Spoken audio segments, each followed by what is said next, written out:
নমস্কার, আপনারা দেখছেন বাংলা বার্তা ইউটিউব চ্যানেল। জানাবো আজকের বাছাই করা কিছু গুরুত্বপূর্ণ খবর। প্রধান সংবাদগুলি জানার আগে শুরুতেই দেখে নিন আজকের হেডলাইন।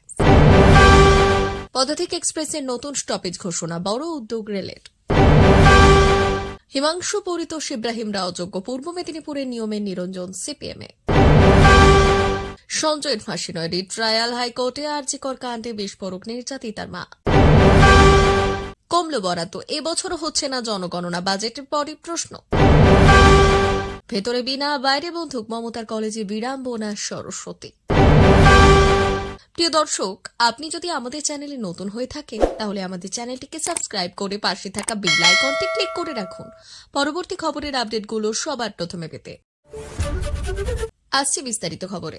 নিউ চাংড়াবান্ধা স্টেশনে নিউ আলিপুরদুয়ার শিয়ালদহ পদাতিক এক্সপ্রেসের নতুন স্টপেজ। রেলযাত্রীদের সুবিধা প্রদান করার ক্ষেত্রে এক পদক্ষেপ রূপে উত্তর পূর্ব সীমান্ত রেলওয়ের আলিপুরদুয়ার ডিভিশনের অন্তর্গত new Changrabandha railway station train number 1237 1237 পদাতিক এক্সপ্রেসের 2 মিনিটের অতিরিক্ত স্টপেজ প্রদান করা হয়েছে।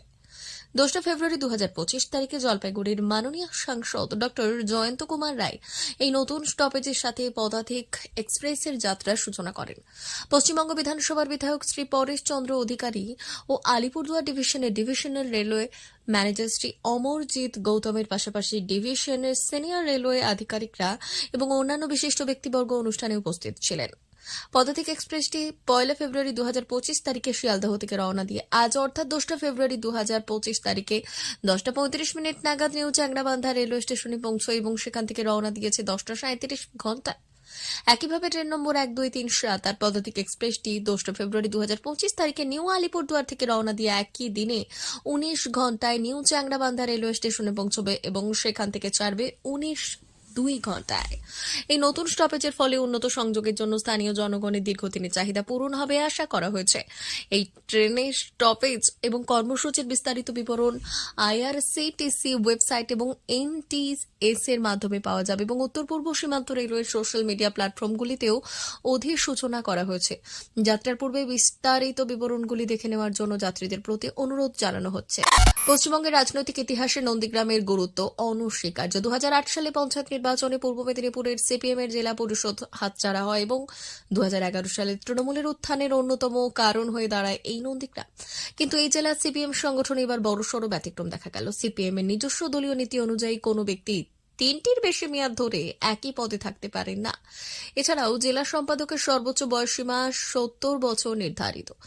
কিন্তু এই নিয়ম কার্যকর করার পরিবর্তে চতুর্থবারের জন্য নিয়ম নিরঞ্জন সিংহকে পূর্ব মেদিনীপুরের জেলা সম্পাদক হিসেবে দায়িত্ব দেওয়া হয়েছে।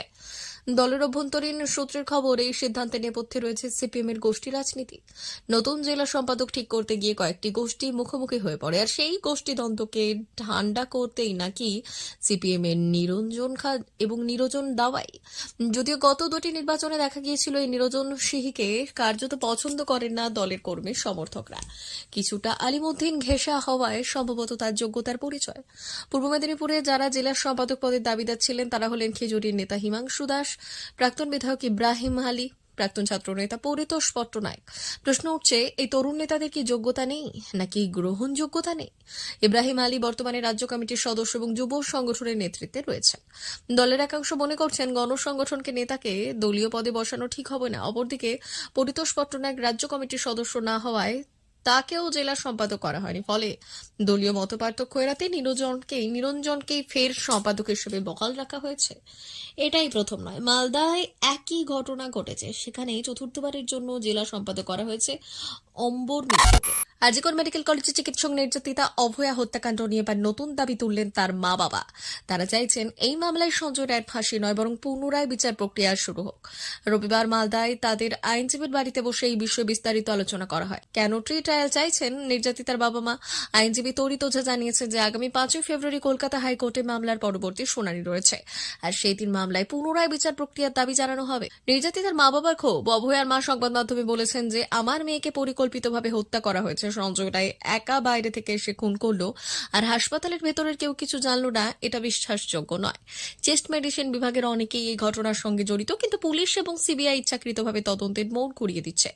অভয়ার বাবা আরো বললেন, আমার মেয়ে একজন সরকারি চিকিৎসক, কর্মরত অবস্থায় ধর্ষণ এবং খুনের শিকার হয়েছে। শুধুমাত্র সঞ্জয়ের ফাঁসি দিলেই ন্যায় বিচার হবে না। যারা এই ঘটনার সঙ্গে প্রত্যক্ষ এবং পরোক্ষভাবে যুক্ত তাদেরও শাস্তি দিতে হবে। আমরা চাই রাজ্য সরকার তদন্তের গতি বাড়াক এবং প্রকৃত অপরাধীদের সামনে আনুক। আমরা রাজ্যের প্রধানের পদত্যাগ দাবি করেছি, কারণ সরকার সত্য আড়াল করতে চাইছে।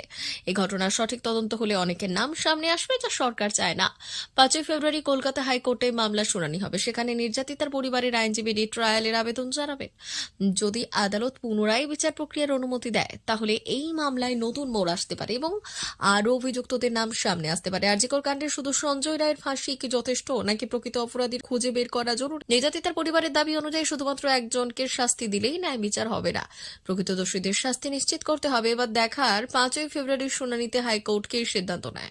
এবছর কি জনগণনা হচ্ছে না? অর্থমন্ত্রী নির্মলা সীতারামন সংসদে বাজেট পেশের পরই উঠছে প্রশ্ন। চমকপ্রদভাবে এবারের বাজেটে এনপিআর এর জন্য বরাদ্দ কমানো হয়েছে। এনপিআর খাতে মোদী সরকার এবার বরাদ্দ করেছে মাত্র 574.8 কোটি টাকা। দেশের জনগণনা গোটা প্রক্রিয়া শেষ করতে সব মিলিয়ে খরচ হয়েছে 12,000 কোটি টাকা। 2024-25 অর্থবর্ষে অর্থমন্ত্রী বাজেটে জনগণনার খাতে বরাদ্দ করেছিল 1,277.80 কোটি টাকা। রীতি অনুযায়ী প্রতি 10 বছর অন্তর আদমশুমারি হয়ে থাকে, কিন্তু 2011-র পর এই দেশে আর জনগণনা হয়নি। 2011 সালে জনগণনা হওয়ার থাকলেও করোনা অতিমারির জেরে সেটা পিছিয়ে দেওয়া হয়েছে। শোনা গিয়েছিল 2023 সালের জনগণনা হতে পারে, কিন্তু ভোটের আগে সে পথে হাঁটেনি মোদী সরকার। 1972 সালে শুরু হওয়া আদমশুমারি রীতি মেনে প্রতি বছর 10 বছর অন্তর, কিন্তু মোদী সরকার আসার পর এখনো পর্যন্ত জনগণনা হয়নি। আর এতেই রাজনীতির গন্ধ পাচ্ছে বিরোধীরা। অর্থনীতিবিদদের একটা অংশ বলছে যে এখনো পর্যন্ত মোদী সরকার যাবতীয় যা যা কর্মসূচি নিচ্ছে বা পরিকল্পনা করছে, সবটাই সেই 2011 সালের তথ্যের ওপর ভর করে। ফলে সমস্যায় পড়তে হচ্ছে সরকারি আধিকারিকদের। তাছাড়া সরকারের ব্যয় বরাদ্দের ক্ষেত্রেও সমস্যায় পড়তে হচ্ছে। শহরের বুকে একেবারে বেনজির ছবি, ভেতরে বিনা হাতে সরস্বতী, বাইরে বন্দুক হাতে পুলিশ। এদিন সকাল থেকে এই ছবি কলকাতার যোগেশ চন্দ্র ল কলেজে। এখানেই সরস্বতী পুজো করতে গিয়ে বাধা দেওয়ার অভিযোগ উঠেছিল তৃণমূলের ছাত্রনেতা সাব্বির আলীর বিরুদ্ধে। পুলিশি নিরাপত্তাতেই করতে হবে পুজো, করতে হবে ভিডিও রেকর্ডিং। জট বাড়তেই নির্দেশ দিয়েছিল কলকাতা হাইকোর্ট। শীর্ষ আদালতের নির্দেশ মেনে ব্যবস্থা নিয়েছে পুলিশও। সকাল থেকেই অস্ত্র নিয়ে পুজো পাহারা দিচ্ছেন পুলিশ কর্মীরা। ক্যাম্পাসের গাড়ি বারান্দার সামনে চলছে এবং একটি পুজো, বাইরে বেরোলেই আবার অন্য ছবি। প্রসঙ্গত, যোগেশ চন্দ্র ডে কলেজ এবং যোগেশ চন্দ্র চৌধুরী ল কলেজের সরস্বতী পুজো আদপে কোন জায়গায় হবে তা ঠিক করার দায়িত্ব অধ্যক্ষদের হাতে দেওয়া হয়েছিল। এর মধ্যে যোগেশ চন্দ্র চৌধুরী ল কলেজের পুজোর আয়োজন করা হয়েছে ক্যাম্পাসের মধ্যে। তবে যোগেশ চন্দ্র ডে কলেজের পুজো হচ্ছে রাজ্যের মন্ত্রী অরূপ বিশ্বাসের ইন্দ্রাণী পার্কের অফিসের দালানে। এদিকে যোগেশের ঘটনা বিরক্ত খোদ মুখ্যমন্ত্রী মমতা বন্দ্যোপাধ্যায় নিজেও। আগে শিক্ষামন্ত্রী ব্রাত্য বসুর কাছ থেকে রিপোর্ট তলব করেছে তিনি। সূত্রের খবর, ইতিমধ্যেই মমতার কাছে সেই রিপোর্ট পৌঁছেছে। রবিবার কলেজে আসার কথা রয়েছে খোদ শিক্ষামন্ত্রীরও, জানিয়ে রাজনৈতিক মহলে চাপানোত্তর জারি রয়েছে। প্রিয় দর্শক, এখনকার মতো খবর এই পর্যন্তই। ধন্যবাদ।